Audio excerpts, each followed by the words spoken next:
దినమున 1850 కరోనా కేసులు వచ్చాయి. ఎన్ని వచ్చాయమ్మా? 1850 కరోనా కేసులు వచ్చాయి. ఎంత భయంకరమైన పరిస్థితి. దాదాపుగా 8 రోజుల్లో 8 రెట్లు కేసులు పెరిగిపోయాయట. కాబట్టి ఎంతటి భయంకరమైన పరిస్థితిలో ఉన్నామో, ఎంతటి అపాయకరమైనటువంటి పరిస్థితిలో ఉన్నామో కొన్నిసార్లు మనకు తెలియకపోవచ్చు. ఎందుకంటే మనం గృహాల్లో ఉంటున్నాం కాబట్టి లోకములో ఎదురయ్యేటువంటి పరిస్థితులని మనము గ్రహించలేని పరిస్థితులు కొన్నిసార్లు ఉంటాయి. కాబట్టి మన వరకు క్షేమంగా ఉన్నాం కాబట్టి మనకు ఆ తీవ్రత మనకి కొన్నిసార్లు మనకు తెలియకపోవచ్చు. కానీ ప్రియులరా, ఎంతటి భయంకరమైనటువంటి అపాయాలు మన చుట్టూ పొంచి ఉన్నాయో చాలా జాగ్రత్తగా గమనిద్దాం.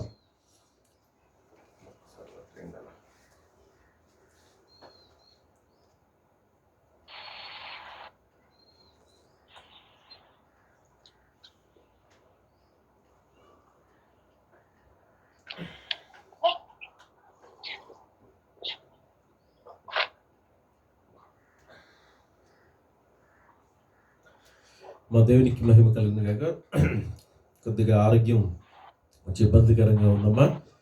మరి ఈరోజు వాక్యం కూడా మనం కొద్దిసేపు కొన్ని మాటలే మనం ధ్యానం చేద్దాం ప్రియులారా. ఎందుకంటే ఎక్కువ సమయాన్ని నేను తీసుకునే పరిస్థితి ఏమాత్రం లేదు. విపరీతంగా మరి దగ్గర వస్తూ ఉన్నది. కాబట్టి కొన్ని మాటలు రోమీయులకు రాసిన పత్రికలో మరి 8వ అధ్యాయంలో కొన్ని మాటలు చదువుకుందాం.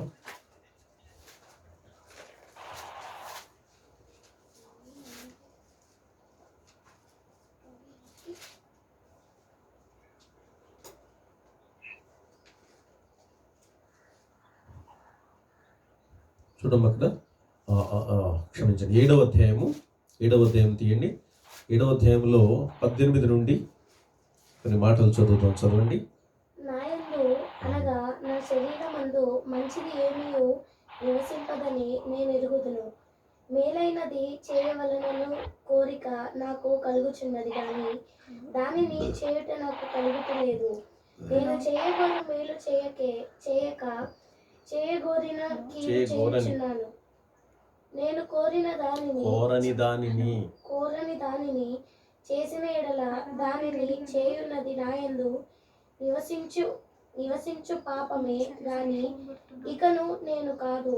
కాబట్టి మేలు చేయగోరు నాకు కీడు చేయుట కలుగుచున్నదను ఒక నియమము నాకు కనబడుచున్నది. చాలు. రోమీయులకు రాసిన పత్రికలో మనం 7వ అధ్యాయంలో అపొస్తలుడు పౌలు చెప్పినటువంటి కొన్ని మాటలు మనం అక్కడ చూడగలుగుతున్నాం ప్రియులారా. నాయందు అనగా నా శరీరమందు మంచిది ఏదియో నివసింపదని నేను ఎరుగుదును. చాలా జాగ్రత్తగా ఈ మాటలు విందాం దయచేసి. నాయందు అనగా నా శరీరమందు మంచిది ఏదియో నివసింపదని నేను ఎరుగుదును. ఎవరంటున్నాడండి ఈ మాటలు? అమ్మా, అపొస్తలుడైనటువంటి పౌలు అంటూ ఉన్నాడు. పౌలు ఒకప్పుడు చాలా జ్ఞానవంతుడిగా ఉన్నాడు. ధర్మము, తాను ఏదైతే ధర్మాన్ని అనుసరిస్తూ ఉన్నాడో దానిలో చాలా నిబద్ధత కలిగిన వాడుగా, నిష్ఠ కలిగిన వాడుగా ఉంటున్నాడు. గమలీయేలు పాదముల యొద్ద విద్యను అభ్యసించిన వాడు. చాలా కండిషన్స్కి అంగీకరించి జీవించేటువంటి వ్యక్తి. సో అలాంటి వ్యక్తి క్రైస్తవులను ఏం చేశాడు? అతను హింసించాడు, చాలా హింసించాడు క్రైస్తవులని. తనకు ప్రాణాధారమైనట్టు వెళ్ళి మరి హింసించాడు. అయితే అలాంటి పౌలు అంటే సౌలు తర్వాత పౌలుగా మార్చబడిన తర్వాత తనను తాను దేహాన్ని, తన ఆత్మను ప్రతి దినము ప్రతి సమయంలో కూడా ఏం చేస్తూ ఉండేవాడు? ప్రభు కృప చేత నలుగుగొట్టుకుంటూ ఉండేవాడు. చాలా జాగ్రత్తగా గమనించండి. ఆ మాటలు నిజంగా రోమీయులకు రాస్తూ కానివ్వండి, లేకపోతే ఎఫెసీయులకు రాస్తూ కానీ, లేకపోతే తెస్సలోనిక సంఘానికి రాస్తూ కానీ ఆయన రాసినప్పుడు ఆ మాటలన్నీ మనం చూసినప్పుడు నిజంగా తనను తను ఏం చేస్తూ ఉన్నాడంటే ఆయన నలగొట్టుకుంటూ ఉన్నాడు. తనను తాను నలగొట్టుకున్నట్టు చేత అంటే తన శరీరాన్ని ఆత్మ నలగొట్టుకోవడం వలన అతను నలిగిపోడు. కానీ ఏమవుతాడమ్మా ఆయనక? ఉజ్జీవాన్ని పొందుకుంటాడు. దేవుని స్తోత్రం కలుగునుగాక. హల్లెలూయా. ఉజ్జీవాన్ని పొందుకుంటాడు. అందుకోసమే క్రైస్తవుల జీవితాలలో ఒక ముఖ్యమైనటువంటి విషయం ఏంటంటే మనము ఏడుస్తూ ఉంటాము, కన్నీరు కార్చి ప్రార్థన చేస్తూ ఉంటాం, మనం మోకాళ్ళ మీద ప్రార్థన చేస్తూ ఉంటాం, ప్రభు దగ్గర మనం అడుగుతూ ఉంటాం, ప్రభుని గోజాడి మనం ఎన్నో సమయాల్లో ప్రభుతో మాట్లాడుతుంటాం కదా. కానీ కొంతమంది ఏమనుకుంటారంటే వీళ్ళు ఏడుస్తున్నారు ఏంటి ప్రార్థిస్తూ, లేకపోతే ఇది చేస్తున్నారంటే ఒకవేళ లోకం అనుకుంటుంది. వాళ్ళకి తెలియదు మనం ఎంత కన్నీరు కారిస్తే, ఎంత ప్రభు పాద సన్నిధిలో మనము మోకరించి ప్రభుతో మనం గోజాడితే అంత ఆశీర్వాదమని, అంత మన ఆత్మలు ఇంకా ఉజ్జీవింపబడతాయని, మన ఆత్మలు ఇంకా ఇదిగో వెలుగులో నింపబడతాయని, మహిమ ప్రకాశము ఇదిగో ధరించుకొని లోకములో ఉన్నటువంటి చీకటిని పారద్రోలుతాయనేటువంటి సత్యము లోకములో ఉన్న వారికి కొన్నిసార్లు తెలియదు. సో అపోస్తలుడైన పౌలు కూడా తన జీవితంలో ఇదిగో క్రీస్తును నమ్మిన తర్వాత, క్రీస్తు దర్శనాన్ని పొందుకున్న తర్వాత, క్రీస్తు కొరకు బ్రతకాలని ఒక మంచి తీర్మానం తీసుకున్న తర్వాత తన జీవితాన్ని ఎప్పటికప్పుడు ఏం చేస్తున్నాడమ్మా, నలుగొట్టుకుంటూ ఉన్నాడు. తనలో ఉన్నటువంటి లోపాలు తను తెలుసుకునే ప్రయత్నం చేస్తూ ఉన్నాడు.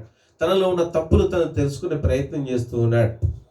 ఒక క్రైస్తవునిగా, క్రీస్తుని కలిగిన బిడ్డలుగా ఈ రోజున మనం చేయాల్సింది కూడా అదే.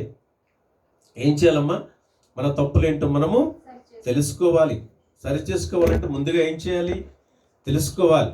అందుకే ఇక్కడ ఏమన్నాడు, అక్కడ నా యందు అనగా నా శరీరమందు మంచిది ఏదియూ నివసింపదని నేను ఎరుగుదును. తను ఒప్పుకుంటున్నాడు, తన శరీరములో మంచిది ఏదియూ నివసింపదు. నిజమే, శరీరం దేనితో నిండి ఉన్నది, పాపముతో నిండి ఉన్నది. అందుకే రోమా 8 అక్కడ కొన్ని మాటలు చూడండి, ఏమన్నాడు 5వ వచనం చూడండి, అక్కడ ఏమన్నాడు, అక్కడ శరీరానుసారులు శరీర విషయముల మీద మనస్సునుతురు, ఆత్మానుసారులు ఆత్మ విషయముల మీద మనస్సునుతురు. 7వ వచనం ఏమన్నాడు, శరీరానుసారమైన మనస్సు దేవునికి ఎలా ఉన్నదట, విరోధమైనది. కాబట్టి ఇక్కడ ఏమంటున్నాడు, నా శరీరమందు మంచిది ఏదియూ నివసింపదు అని నేను ఎరుగుతాను అని చెప్తూ ఉన్నాడు. కాబట్టి దేవుని యందు ప్రియమైన వారలారా, మన శరీరంలో మంచిది ఏది ఒకవేళ లేని స్థితిలో మన జీవితాలు ఉంటే ఇప్పుడు ఏం చేయాలి మరి? ఏమ్మా చెప్పండి, ఏం చేయాలి? దాన్ని ఏం చేయాలి? అక్కడ మంచిది ఏది నివసింపదేది నేను ఎరుగుదని అంటున్నాడు. పౌలు భక్తుడే అంటే నీవు నేనేమనాలండి? ఏమా పౌలు భక్తునితో మనం పోల్చుకోగలమా ఈ జీవితంలో? ఏమా ఎవరైనా పోల్చుకుంటారా? పోల్చుకోలేము. ఎందుకంటే ఆయన పరిశుద్ధుడు. ఆయనలో ఉన్నటువంటి నిజంగా దేవుని పట్ల దైవ భక్తిలో ఆయనకున్నటువంటి నిష్ఠ నియమాలు మన జీవితాల్లో ఏమాత్రం నేను అనుకుంటాను, నేను కొద్దిపాటు కనీసం 10% కూడా లేవు అనుకుంటాను నేను. సో అంతటి నియమ నిబంధనలకు లోబడి జీవించినటువంటి వాడిగా మరి పౌలును మనం చూస్తున్నాం. అలాంటి భక్తుడే తన గురించి తాను చెప్పుకునే కొన్ని మాటలు ఇక్కడ మనం ధ్యానం చేస్తున్నాం. నా శరీరమందు మంచిది ఏదియో నివసింపదని నేను ఎరుగుదును, మేలైనది చేయవలనను కోరిక నాకు కలుగుచున్నది, కానీ దానిని చేయుట నాకు కలుగుటలేదు. చూసారా ఏమన్నాడమ్మా? మేలైనది చెయ్యవలనను కోరిక నాకు కలుగుచున్నది, కానీ దానిని చేయుట నాకు కలుగుటలేదు. పౌలు భక్తుడు చేయాలనుకున్న మేలేంటి? ఏమా చెప్పండి, ఏం చేయాలనుకున్నాడు పౌలు తప్పనంటే తెలుసు మీకు అక్కడ అమ్మా? సువార్త ప్రకటించాలి. అట్ ద సేమ్ టైం ధర్మశాస్త్రము కంటే కూడా దేవుని మాట అనగా ప్రభు యొక్క రక్షణ భాగ్యము, లేకపోతే ప్రభు మన కొరకు సిద్ధపరిచిన రాజ్యము అది శాశ్వతమైనది, స్థిరమైనది అనేటువంటి ఒక మాట తెలియచేయాలి. అంటే ఆయన ధర్మశాస్త్రాన్ని తప్పుపట్టడం కాదు, కానీ అది నెరవేర్చబడాలి. అంటే ఆ ప్రాసెస్ ఏదైతే ఉన్నదో అదంతా జరగాలి. సో ఏదైనప్పటికీ కూడాను ఇదిగో యేసు క్రీస్తు మాత్రమే, ఆయనే అల్టిమేట్గా ఫైనల్గా మనిషికి రక్షణ ఇవ్వగలిగిన వాడు, ఆయన యొక్క మాటే వినాలి అనేటువంటి తపన కలిగినటువంటి భక్తుడిగా మనం ఆయన్ని చూస్తున్నాం. కాబట్టి ఇక్కడ ఏమంటాడంటే ఇదిగో మేలైనది చెయ్యవలనని కోరిక నాకు కలుగుచున్నది, కానీ దానిని చేయుట నాకు కలుగుటలేదు అంటాడు. మేలైనది చేయాలి. ఈ రోజున ప్రియులరా, నేను కూడా కొన్నిసార్లు మేలైనది చేయాలి అనుకుంటాం, కానీ చేయలేము. చేస్తామండి అమ్మా? వింటున్నారా వాక్యం? అందరూ శ్రద్ధగా వింటున్నారా? మేలైనది చెయ్యవలనని కోరిక. ఏం మేలు చేయాలనుకుంటున్నారు చెప్పండి? ఆహారం లేని వాళ్ళకి ఆహారం, ఏమా? లేకపోతే వస్త్రం లేని వారికి వస్త్రాలు ఇవ్వడం, లేకపోతే ఇంకోటి చేయాలని ఎప్పుడన్నా అనుకున్నారా? చెప్పరండి. మనం కొత్త బట్టలు కొనుక్కున్నప్పుడు, షాపులోకి వెళ్ళి కొత్త బట్టలు కొనుక్కుంటున్నప్పుడు బట్టలు లేని వాళ్ళకి ఎప్పుడన్నా నేను బట్టలు ఇవ్వాలి, నిజమే నేను కొనుక్కోవడానికి, నేను ఈ రకంగా ఈ బట్టలు కొనుక్కోవడానికి దేవుడి కృప చూపించాడు కనుక ఇదిగో నేను ఎవరికైనా సహాయం చేయాలని నువ్వు షాపులోకి వెళ్ళి షాపింగ్ చేసే టైంలో ఎప్పుడన్నా ఆలోచిస్తావా? అబ్బే ఆలోచించాం కదా. ఎట్లా? ఎందుకని? అక్కడికి వెళ్తే సైజులు చూసుకుంటాం, కలర్స్ చూసుకుంటాం, డిజైన్స్ చూస్తాం, మోడల్స్ చూస్తాం. అమ్మా సరిపోయిందో లేదో చూసుకుంటాం, మన కలర్కి అది సూటబుల్గా ఉందో లేదో చూసుకుంటాం. సో మన కాన్సెప్ట్, మన ఆలోచన విధానం అంతా దాని మీదే ఉంటుంది. కానీ నువ్వు ఆ టైంలో షాపింగ్కి వెళ్ళినటువంటి టైంలో నువ్వు బట్టలు కొనుక్కుంటున్నప్పుడు, ఇదిగో నువ్వు ఎవరికైనా బట్టలు లేని వాళ్ళకి నేను ఒక జత కొనివ్వాలి అని ఎప్పుడైనా మనసులో మనకి కనీస ఆలోచన వస్తుందా? ఏమా వస్తుందా ఎవరికైనా? రాదు. అలాగే ఒక రెస్టారెంట్కి వెళ్తాం, ఫ్యామిలీగా వెళ్తాము. ఫ్యామిలీ కూర్చొని తింటూ ఉన్నప్పుడు నువ్వు తినబోతున్న టైంలో, అరే ఈ ఆహారం లేని వాళ్ళు ఎంతోమంది ఉన్నారు, నేను ఏదో ఒకటి చేయాలి, సహాయం చేయాలని ఆ టైంలో ఎప్పుడైనా నీకు మనసులో అసలు ఆలోచన వస్తుందా? వస్తుందా మనకు? చేసావా? ఏ అమ్మా వస్తే సరిపోదు, చేయాలిగా మరి. అది గమనించండి ప్రియులారా, ఇక్కడ మేలైనది ఏమన్నాడు అక్కడ?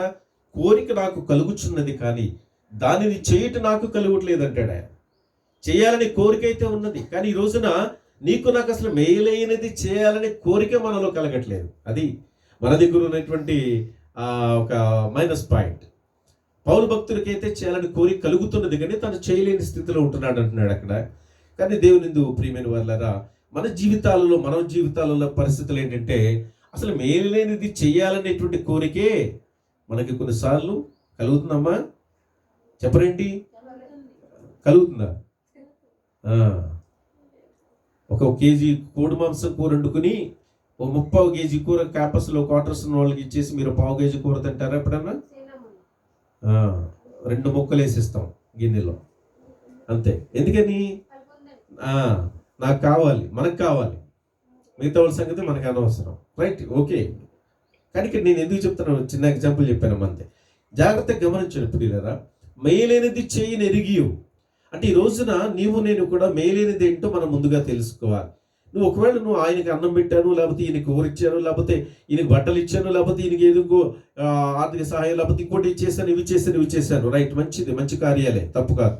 కానీ దేవుని యొక్క మనస్సుకు, దేవుని యొక్క చిత్తానికి, దేవుని యొక్క ఉద్దేశానికి అనుగుణంగా నిజముగా జీవించగలిగినప్పుడు ప్రియులారా, అది నువ్వు చేసేటువంటి గొప్ప మేలు. దేవునికి స్తోత్రం కలుగును గాక. హల్లెలూయా. ఎందుకంటే ఆ జీవితం లేకుండా, ఆ దేవుడి యొక్క ఉద్దేశాలను అనుసరించి నువ్వు బ్రతకకుండా, ఒకవేళ ఇదిగో మనల్ని మనం సంతృప్తి పరచుకునేటువంటి కార్యాలు ఎన్ని చేసినప్పటికీ అది దేవుని దృష్టిలో మేలైనవిగా ఎంచబడవు. కాబట్టి దేవుని సంతృప్తి పరచాలి. ఈ రోజున నువ్వు చేయవలసిన మేలేంటి? మొదటిగా చెప్పండి, ఎవరికి భోజనం పెట్టాలి? ఫస్ట్ అమ్మా చెప్పండి. పేదోళ్ళకి పడతావు, పేదోళ్ళకి తర్వాత పెడుతుకొని ముందుగా మన జీవితము ఎవరికి సంపూర్ణముగా నైవేద్యముగా సమర్పించబడాలి? దేవునికి స్తోత్రం, దేవునికి చెందాలి. మొదటిగా నీవు నైవేద్యము, ధూపదీప నైవేద్యములుగా నీవు సజీవ యాగముగా ఏం చేయాలమ్మా? దేవునికి సమర్పించుకోవాలి. అది నువ్వు చేయవలసిన మేలు. తర్వాత నువ్వు చేయవలసిన మేళ్ళకి తర్వాత చాలా ఉంటాయి, దేవుడు నడిపిస్తాడు. మొట్టమొదటిగా మనం చేయవలసినటువంటిది ఇది దేవునికి నువ్వు సజీవముగా నిన్ను సమర్పించుకోవడం, ఆయనకు నీవు లోబడి పరిపూర్ణముగా ఆయన సరెండర్లోకి నువ్వు వెళ్ళిపోవడం. సో ఆ మేలు చేయటం. ఎప్పుడైతే పౌలు భక్తులు సౌలుగా ఉన్న టైంలో దేవుడి యొక్క దర్శనాన్ని పొందుకున్నాడో, ఎవరి సరెండర్లోకి వెళ్ళిపోయాడో? ఎవరి ఆధీనంలోకి వెళ్ళిపోయాడు? దేవుని యొక్క ఆధీనములకు వెళ్ళిపోయాడు. సో దేవుని ఆధీనములకు వెళ్ళిపోయినప్పుడు ఆయన ఎవరు నడిపిస్తున్నారు? ఇక దేవుడు నడిపిస్తున్నాడు, ప్రభువు నడిపిస్తున్నాడు. సో ఇక ఆయన ఆలోచనలు, ఆయన తెలివితేటలు కాదు అక్కడ. ఆయన ఎంత జ్ఞానవంతుడైనే కావచ్చు, గమలీయుల పాదముల దగ్గర విద్యను అభ్యసించినటువంటి జ్ఞానవంతుడైనే కావచ్చు, అయినప్పటికీ ఇప్పుడు ఎవరి యొక్క ఆత్మచేత నడిపించబడుతున్నాడు ఆయన? అమ్మ అందుకోసం అంటున్నాడు. కాబట్టి ఇదిగో మేలేనిది నేను చేయవని కోరిక నాకు కలుగుచున్నది, కానీ దాన్ని చేయటం నాకు అంటే మనుషులుగా మనం బ్రతుకుతున్నప్పుడు ఏ యొక్క బలహీనతలు, కొన్ని ఆటంకాలు, కొన్ని అభ్యంతరాలు మనల్ని కొన్నిసార్లు ఏం చేయవచ్చు? మనల్ని మేలైనది చేయకుండా, అనగా దేవునికి సంతోషాన్ని కలిగించే విధంగా, దేవునిని ఆనందింప చేసే విధంగా, దేవునికి మహిమకరంగా చేసేటువంటి పనులు చేయనీయకుండా కొన్నిసార్లు నీ శరీరం నిన్ను ఏం చేస్తుంటుందండి? అమ్మ ఆపుతుంటుందా లేదా? ఆపింది. అందుకోసమే ఆత్మసిద్ధమే కానీ శరీరం ఎలా ఉందట? బలహీనంగా ఉంది. ఆత్మలో ఏదేదో చేయాలనుకుంటాం, కానీ శరీరం ఏం చేస్తుంది? ప్రార్థన చేయాలనుకుంటాం. 11 అయిపోయింది, 12 అయిపోయినప్పుడు దాకా వాట్సాప్ యూట్యూబ్లు అన్నీ చూసి చూసి చూసి అప్పుడే ఇక ప్రార్థన చేసుకుందాం అనుకుంటాం. చేసుకోబోయేసరికి ఏమవుతుంది, మనసు ఏమనిపిస్తుంది, వద్దనిపించి ఏం చేస్తారు, మానేస్తారు. నిజమే, ఆత్మలో ఏముంది, చేసుకోవాలనిపించింది, కానీ శరీరం ఏం చేస్తూ ఉన్నది, మంచం మీద పడుకు పెడతా ఉన్నది, నీ శరీరానికి బలహీనత తీసుకొస్తా ఉన్నది. సో కనుక దేవునందు ప్రియమైన వాళ్ళరా, అందుకే కనుక పౌలు భక్తుడు ఎప్పటికప్పుడు ఏం చేస్తూ ఉంటాడంటే తన శరీరాన్ని ఏం చేస్తూ ఉంటాడు, ఆయన నలుగొట్టుకుంటాడు. అది నలుగొట్టుకోవడంలో ఉన్నటువంటి గొప్ప ప్రయోజనం ఏంటంటే నీ యొక్క శరీరము ఆత్మ రెండు నలగబడినప్పుడు నువ్వు అప్పుడు ఒక పరిపూర్ణమైనటువంటి పరిపక్వతలో ఒక పరిశుద్ధ అంటే ఒక నిజమైనటువంటి విశ్వాసగా జీవించడానికి అవకాశం ఏర్పడుతుంది. ఆ నలగొట్టుకునే విధానం లేకపోతే మనం ఎక్కడ వేసిన గొంగళి ఎక్కడే అన్నట్లుగా ఉంటుంది. మరి ఈ కరోనా పరిస్థితులు చూస్తున్నాం ఈ రోజున. కనీసం కరోనా పరిస్థితులు చూసి కూడా మనుషుల జీవితాల్లో ఈ రోజున మార్పు రావట్లా. ఇంత భయంకరమైన ప్రమాదము ప్రపంచము ఇదిగో పట్టి పీడించబడుతున్నది. ప్రమాదము చేత, వ్యాధి చేత లక్షల మంది చనిపోతున్నారు, 1 కోటికి పైగా చనిపోయారు. అది లక్షల్లో ఈ రోజున భయంకరమైన పరిస్థితులు చనిపోతున్నారు. ఇంతటి పరిస్థితుల్లో ఉండి కూడా మనిషి ఏం చేయలేకపోతున్నాడమ్మా, పాపాన్ని మాత్రం విడిచిపెట్టలేకపోతున్నాడు. ఎంతటి ఘోరమైనటువంటి పరిస్థితులు, ఎంతటి ఘోరమైన పరిస్థితులు. జీవితంలో చిన్న మార్పు కూడా రావట్లేదు. మన దేహంలో ఉన్నటువంటి మన ఉద్దేశాలలో లేకపోతే మన యొక్క ప్రవర్తనలో, మాటలు, చూపులు, తలంపులు, క్రియలు దేనిలో కూడా ఒక స్వల్పమైనటువంటి ఒక చిన్న మార్పు కూడా రానిటువంటి పరిస్థితులు. అంటే ఇంతటి భయంకరమైన కరోనా వచ్చినా కూడా బ్రతుకులు మారకపోతే ఇంకెప్పుడు మారుతాయి మరి? నిజమే, క్రీస్తు వస్తేనే మారలేదు, క్రీస్తు ప్రాణం అర్పించి తిరిగి వెళ్ళిపోతేనే మారలేదు. ఈ రోజున ఈ కరోనా వచ్చినంత మాత్రాన మనుషుల జీవితాలు మారుతాయా? ఆలోచించండి. కాబట్టి దేవుని ప్రియమైన వాళ్ళారా, మేలైనది ఒకవేళ నీ జీవితంలో, నా జీవితంలో చేయాలని ఒకవేళ నువ్వు కోరిక నీకు లేకపోతే, ఇగో పౌలు భక్తుల ద్వారా ఈరోజు ప్రభు మనతో మాట్లాడుతున్న మాట ఏంటంటే, నువ్వు మేలైనది చేయాలని నువ్వు కోరిక నువ్వు కలిగి ఉండాలంటాడు. ఇదిగో ఒకవేళ భక్తుడు ఇక్కడ అంటున్నాడు, దాన్ని చేయటం నాకు కలుగుటలేదు అంటున్నాడు, కానీ ఇదిగో నిజముగా చేయాలనే తలంపు నీకున్నట్లయితే దేవుడు నీ చేత మేలుని చేయించగలిగిన వాడు. దేవునికి స్తోత్రం కలుగును గాక. హల్లెలూయా, హల్లెలూయా. కాబట్టి ఈ మాటలు కొన్నిసార్లు మనం ధ్యానం చేసుకుంటున్నప్పుడు నిజంగా మన శరీరాన్ని మనం ఏం చేసుకోవాలంటే మన స్వాధీనములో ఉంచుకోవాలి. ఎందుకు మేలు చేయదని శరీరం, ఎందుకు మంచి చేయదని శరీరము, ఎందుకు మంచి పనులు చేయదని శరీరం అంటే శరీరం మీద ఎక్కువ ఎవడో ప్రభావం ఎక్కువ ఉంటుందమ్మా? అమ్మా చెప్పండి. అపవాది ప్రభావం ఎక్కువ ఉంటుంది. వాడికి కావాల్సింది ఏంటి? ఏం కావాలమ్మా? నీ శరీరంతో నిన్ను భ్రష్టత్వంలోనికి నడిపించాలంతే. నీ శరీరం ద్వారా పనికిమాల పనులు చేయించాలి, నీ శరీరం ద్వారా త్రాగించాలి, తిరిగించాలి, లేకపోతే వ్యభిచారం చేయించాలి, లేకపోతే సిగరెట్లు, లేకపోతే ఇంకేదో భయంకరమైన పాపాలు, పేకాట, జూదము, ఇంకా దౌర్భాగ్యమైన పనులు, దొంగతనములు, హత్యలు, లేకపోతే ఇంకేంటో భయంకరమైనటువంటి పరిస్థితులు. ఎంతటి దారుణమైనటువంటి పరిస్థితులు మరి మనిషి వెళ్ళిపోతున్నాడు చూడండి. ఈ రోజున అపవాది యొక్క చెరలోనికి వెళ్ళాడు. నిన్న ఒక విజువల్ చూశాను నేను, ఒక వీడియో. 5 సంవత్సరాల చిన్న బాలిక, ముద్దులకి ఒక చిన్న బాలికని వాడు నిర్దాక్షిణ్యంగా గొంతు కోసి చంపేశాడు. ఎక్కడ కోసాడు? ఎవరైతే అతను పగ పెంచుకున్నాడో వాళ్ళ ఇంటి ముందు ఆ పిల్లను పట్టుకొని అక్కడ మెడ కోసేసి అలాగే ఆ బ్లడ్ తోటి అక్కడే తిరుగుతూ వాడు ధైర్యంగా పోలీసులకి నేను చెప్తాను విషయాలు రాసుకోండి అని చెప్తా ఉన్నాడు ఒక యవనస్తుడు. ఎంతటి దారుణం అంటే మనిషికి ఏం లేదమ్మా, భయము లేదు. అరే నేను చేస్తున్నది పాపం అనేటువంటి జ్ఞానము లేదు, పాపం వల్ల వచ్చి జీవితం మరణం అనేటువంటి ఆలోచన లేదు. ఇష్టానుసారం అయిపోయి ఇష్టానుసారంగా బ్రతికి జీవితాన్ని నాశనం చేసుకుంటున్నట్లుగా మనం చూస్తున్నాం. కాబట్టి శరీరము చాలా ప్రమాదకరమైనది. అందుకోసమే ఇక్కడ ఏమన్నాడు చూడండి, 8వ అధ్యాయంలో అంటాడు చూడండి, అక్కడ 7వ వచనములో కింద భాగంలో ఏమంటాడంటే, శరీర స్వభావము గలవారు దేవుని సంతోషపరచనేరరు. ఏమన్నాడమ్మా అక్కడ చూడండి అమ్మా, శరీర స్వభావము గలవారు దేవుని సంతోషపరచ నేరరు. చూడండి ఇక్కడ. కాబట్టి శరీరము మేలు చేయడానికి ఇష్టపడదు, శరీరము మేలు చేయడానికి వెనకడిగేస్తూ ఉంటుంది. శరీరము దైవత్వములో దేవునికి లక్షణాలను పుడికిపుచ్చుకొని దేవుని మహిమా ప్రభావములను నింపుకొని బ్రతకడానికి శరీరము కొన్నిసార్లు వెనకడుగు వేస్తుంటుంది. ఎందుకంటే అపవాదికి మనలో ఉన్నటువంటి మన ఉద్దేశాలు అపవాదితో షేర్ చేసుకోవటం. ఈ రోజున ప్రియులరా చాలా జాగ్రత్తగా గమనించండి. మన ఉద్దేశాలు ఎవరితో షేర్ చేసుకుంటూ ఉంటామండి? మన శ్రేయోభిలాషులతో మనం షేర్ చేసుకుంటూ ఉంటాం. మన వినాశనాన్ని కోరుకునే వాడితో, మన నాశనాన్ని కోరుకునే వాళ్ళతో, మన యొక్క జీవితంలో దౌర్భాగ్య స్థితిని, ఒక భయంకరమైనటువంటి పతనావస్థను కోరుకునే వాళ్ళ దగ్గరికి వెళ్ళి మనం కొన్నిసార్లు షేర్ చేసుకోగలమా? మన మాటలు షేర్ చేసుకుంటామా? మన హృదయాల్లో ఉన్నటువంటి భావాలు షేర్ చేసుకోలేం. కానీ ఈ లోకంలో మనిషి ఎవరి దగ్గర షేర్ చేసుకుంటున్నాడండి ఈ రోజున? ఎవరు మాట్లాడరేంటి? ఎవరి దగ్గర షేర్ చేసుకుంటున్నాడమ్మా? అపవాదితో షేర్ చేసుకుంటున్నాడు ఈ రోజున. చెప్పండి, అపవాదితో షేర్ చేసుకుంటున్నాడు. ఇదిగో దేవునితో షేర్ చేసుకుంటే, ప్రభువుతో షేర్ చేసుకుంటే ఆ వ్యక్తికి కావలసినటువంటి అనుకూలమైనటువంటి, కావలసినటువంటి ఆ ఉన్నతమైనటువంటి ఒక పరిస్థితి దేవుడు ఏర్పాటు చేస్తాడేమో తన యొక్క స్థితిని మార్చి. కానీ మనిషి ఎవరిని ఆశ్రయిస్తున్నాడు ఈ రోజున? అపవాదిని ఆశ్రయిస్తున్నాడు. అదే దౌర్భాగ్యం, అదే దౌర్భాగ్యం. ఈ రోజున క్రైస్తవులు మని, క్రీస్తు బిడ్డలమని చెప్పుకునే వాళ్ళు కూడా ఎవరిని ఆశ్రయిస్తున్నారు చివరికి? కార్యారంభము కంటే కార్యాంతము మేలు. కానీ ఈ రోజున క్రైస్తవులుగా విశ్వాసములో జీవిస్తూ ప్రారంభించిన ప్రస్థానము చివరికి ఎంత దౌర్భాగ్య స్థితిలో కొన్నిసార్లు కొంతమంది క్రైస్తవుల జీవితాల్లో ముగిస్తూ ఉంటారంటే అవి చూసినప్పుడు చాలా బాధ కలుగుతుంటుంది. చాలా బాధ. నిన్న నాకు ఒక వీడియో వచ్చింది.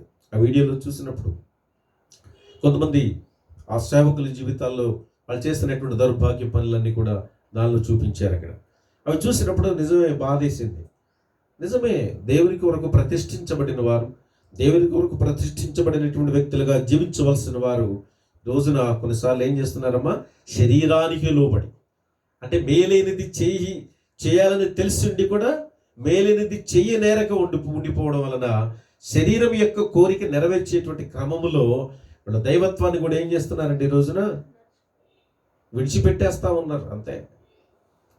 నేను దేనికోసం నియమించబడ్డాను అన్నటువంటి సత్యాన్ని మర్చిపోతూ ఉన్నారు. నేను దేనికోసం ఏర్పాటు చేయబడ్డాను అన్న విషయాన్ని మర్చిపోతూ ఉన్నారు. నేను దేనికోసం నిలబెట్టబడ్డాను అన్నటువంటి విషయాలను మర్చిపోయి ఇదిగో శరీరానుసారముగా బ్రతుకుతూ ఉన్నారు. అందుకే అన్నాడు అక్కడ ఆ రోమీయులకు రాసిన పత్రిక. నిజంగా పౌలు భక్తుడు ఈ మాటలు మాట్లాడుతున్నప్పుడు నిజమే శరీరాన్ని ఎంత జాగ్రత్త కాపాడుకోవాలండి.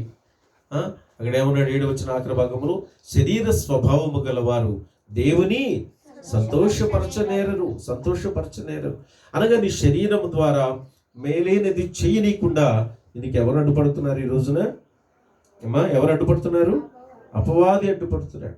సో నీ శరీరాన్ని ఎవరి యొక్క స్వాధీనంలో ఉంచుకోకూడదు నీవు? చెప్పండి. అపవాది యొక్క స్వాధీనంలో ఉంచుకోవడానికి వీల్లేదు. అపవాదికి నువ్వు బానిసత్వములో ఉండడానికి వీల్లేదు. అపవాది చెరలో ఉండడానికి వీల్లేదు.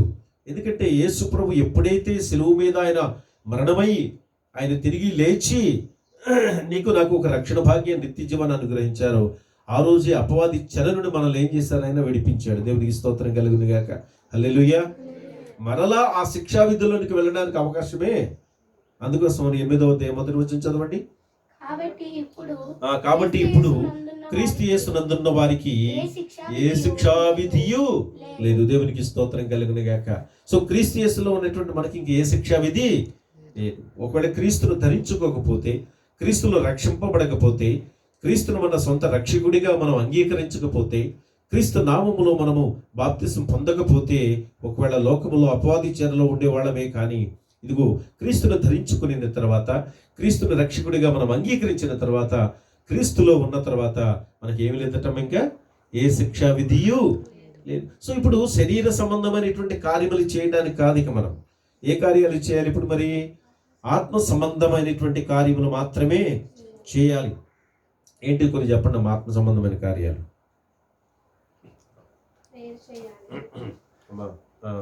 ఇంకా ఎవరు మాట్లాడలేదు ఇంకా మీ అందరికీ జెన్నీ రిప్రజెంటేటివ్ అమ్మా.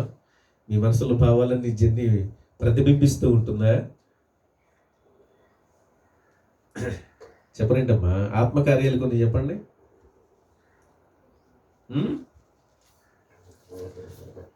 ఎవరు చెప్పరా?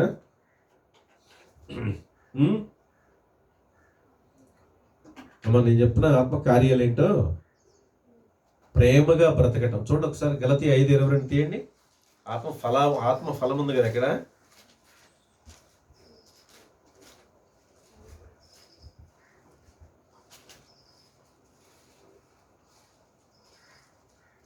చూసారమ్మా?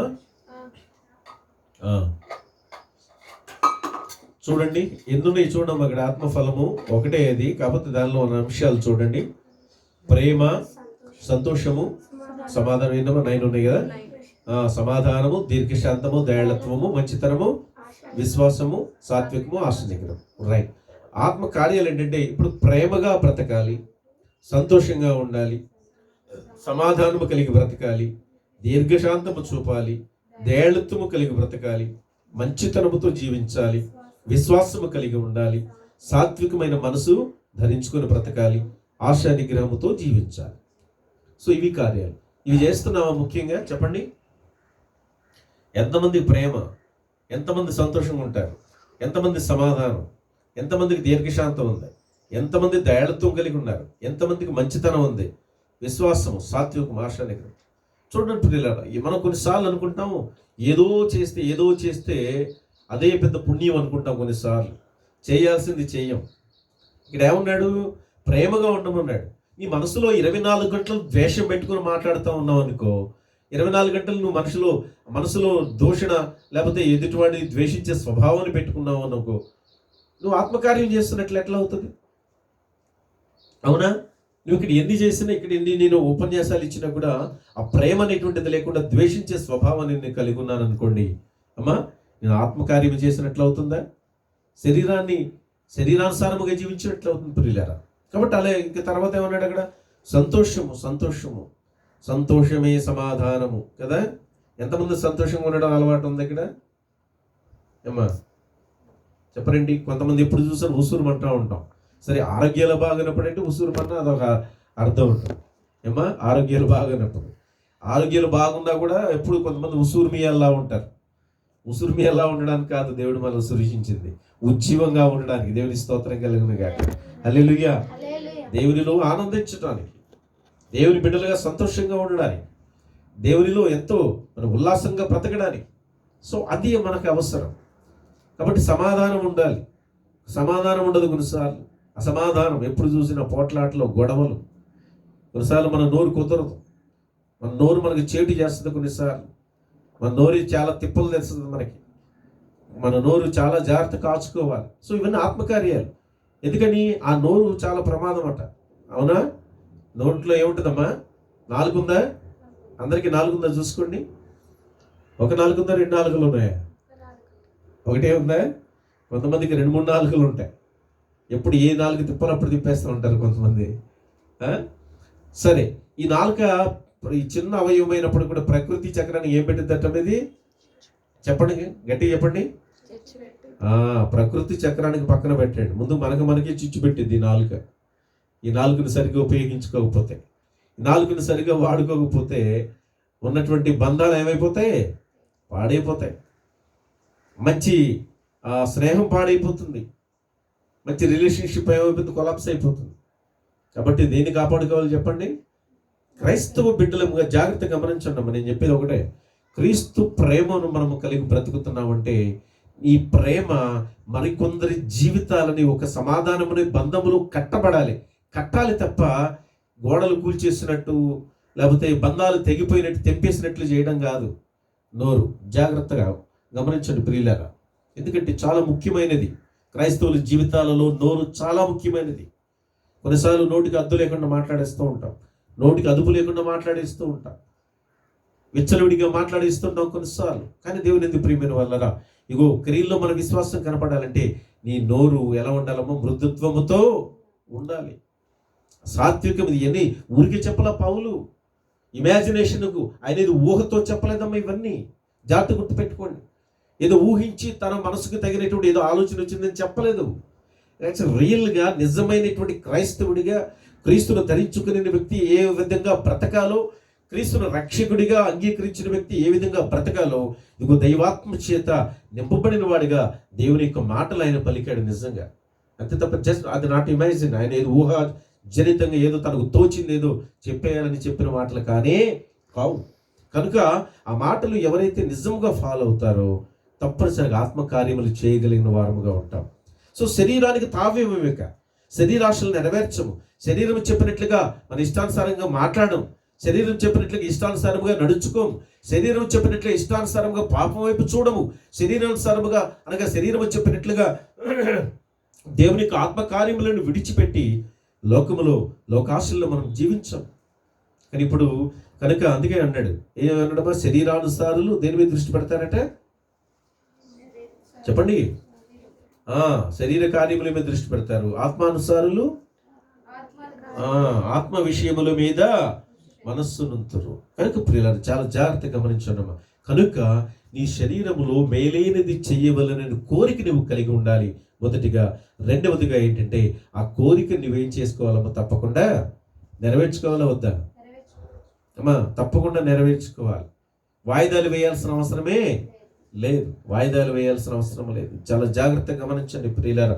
ఆ మాటలు చెప్తూ ఉన్నప్పుడు పౌలు భక్తులు అనగా ధర్మశాస్త్రము గురించి, ఇదిగో ప్రభు యొక్క క్రీస్తు ప్రేమ గురించి, క్రీస్తు నియమము గురించి కొన్ని లోతైనటువంటి మర్మాలతో కూడిన మాటలు ఆయన అక్కడ పౌలు భక్తులు చెప్తున్నాడు. కానీ మనము దానిలో తెలుసుకోవాల్సిన కొన్ని మాటలు ఏంటంటే, ఇదిగో ఈ లోకములో శరీరం కలిగి బ్రతుకుతున్న నీవు శరీరానికి విలువనివ్వడం కాదు, కానీ శరీరానుసారముగా బ్రతకడం కాదు, కానీ ఆత్మ విషయముల మీద నువ్వు మనస్సు నుంచి ఇదిగో నువ్వు మేలైనది చేసినప్పుడు నిజముగా ఆ రాజ్యంలో నీకున్నటువంటి స్థానం ఎప్పటికీ బదిలముగా ఉంటుంది. కనుక ప్రియులారా, అందుకే అంటే కింద ఏమంటాడు, ఆ 24 వచ్చిన ఒక మాట అంటాడు చూడమ్మా, అయ్యో నేనెంత దౌర్భాగ్యుడును. 7వ అధ్యాయము 24 వచ్చిన పౌలు చెప్తాడు, నేనెంత దౌర్భాగ్యుడును, ఇట్టి మరణమునకు లోనగు శరీరము నుండి నన్ను ఎవడు విడిపించును అంటాడు. చూసారా? అనగా శరీరము మనిషిని ఎక్కడ తీసుకెళ్తుందట అమ్మ? ఎక్కడ తీసుకెళ్తుంది? మరణానికి తీసుకెళ్తుంది. కానీ ఆత్మ దేవుని యొక్క సన్నిధికి తీసుకెళ్తుంది, జీవములోనికి దాటిస్తుంది. దేవునికి స్తోత్రం కలుగును గాక. హల్లెలూయా. సో అందుకంటాడు అక్కడ, ఇదిగో నేనెంత దౌర్భాగ్యుడును, ఇట్టి మరణములకు లోనుగా శరీరము నుండి నన్ను ఎవడు విడిపించును? ఎవడు విడిపిస్తారు? ఎవరు విడిపించగలరమ్మా చెప్పండి? పాపం వల్ల వచ్చే జీతం ఏంటి? మరణము. మరణము. అందుకంటే రోమా 3:23 ఏమన్నాడు? ఏ భేదమును లేదు, అందరూ పాపం చేసి దేవుడి గురించి మహిమను పొందలేకపోతున్నారు అన్నాడు. సో మరి ఈ పాపము నుంచి, పాపం ద్వారా వచ్చేటువంటి మరణము నుంచి, ఈ దౌర్భాగ్యమైనటువంటి స్థితి నుంచి నిన్ను నన్ను ఎవరు విడిపిస్తారు? ఎవరమ్మా విడిపించాల్సింది? ఎవరు? ప్రభు అనేటువంటి యేసుక్రీస్తు మాత్రమే. దేవునికి స్తోత్రం కలుగును గాక. ఆయన మాత్రమే ఇదిగో మరణమునకు లోనకు శరీరము నుండి సమస్తమైనటువంటి మానవులను విడిపించగలిగిన వాడు. దేవునికి స్తోత్రం కలుగును గాక. సమస్త మానవాళికి ఇదిగో మరణము నుంచి రక్షణను ఇవ్వగలిగిన వాడు ఆయన మాత్రమే. మళ్ళీ మరణం నుంచి రక్షణ అంటే చాలా మంది మళ్ళీ వితరణ మాటలు మాట్లాడుతూ ఉంటాం. ఏమో ఏంటి వాళ్ళు మాట్లాడే మాటలు? భౌతికమైన మరణం నుంచి కాపాడమని అంటారు. భౌతికమైన మరణం గురించి కాదు మాట్లాడేది ఇక్కడ ప్రభు. జాగ్రత్తగా గమనించారు ప్రియులారా. కనుక ఇదిగో